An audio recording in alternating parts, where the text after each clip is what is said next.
علامہ صاحب اس طرح کے محرم الحرام کو کہ مختلف ملک کے مختلف صوبوں مختلف علاقوں میں جلوس نکلتا ہے، اسی طرح مشہد میں 9 محرم الحرام کو جلوس نکلا ہے۔ 1 محرم سے 9 محرم الحرام کو شہدائے کربلا کے ساتھ کیا واقعہ ہوئے، ہمارے ٹی وی چینل کے توسط سے آپ عوام تک پہنچائیں۔ اعوذ باللہ من الشیطان اللعین الرجیم، بسم اللہ الرحمن الرحیم۔ اما بعد قال رسول اللہ ان الحسین مصباح الہدی و سفینۃ النجاۃ۔ میں سب سے پہلے آپ لوگوں کا شکریہ ادا کرتا ہوں اور امید ہے پروردگار عالم آپ سب کو اپنے امان میں رکھے۔ میں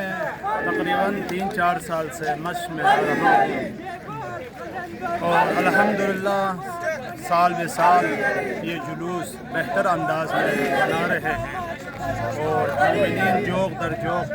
پہلے سال کی نسبت زیادہ شرکت فرما رہے ہیں، اور ہماری امید ہے کہ یہاں کے جو غیر شیعہ مسلمان ہیں، جو اہل سنت برادران ہیں، جو ہمارے بھائی ہیں، وہ بھی ان مجلسوں میں شرکت کریں، کیونکہ امام حسین صرف شیعوں کا امام تو نہیں ہے، بے شک اہل بیت پیغمبر بھی صرف شیعوں کا اہل بیت تو نہیں ہے، بے شک لہٰذا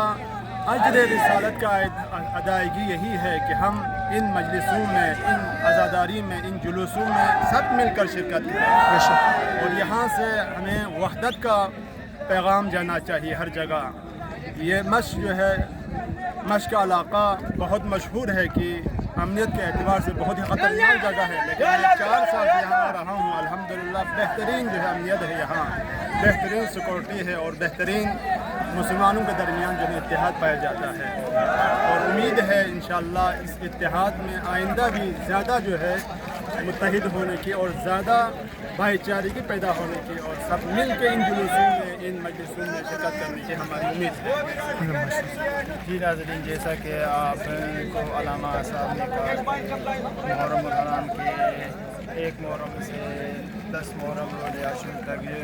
جو بھی واقعات ہوئے تھے کربلا کے شہداء کے ساتھ، تمام چیزیں آپ کو شہداء کے بارے میں آپ کو کہا اور آپ کو انفارمیشن دیا، تو آپ سے اجازت چاہتا ہوں سینئر صحافی journalist Abrar Hussain from Mashhad Bolan, cameraman Haider کے ساتھ آپ سے اجازت چاہتا ہوں۔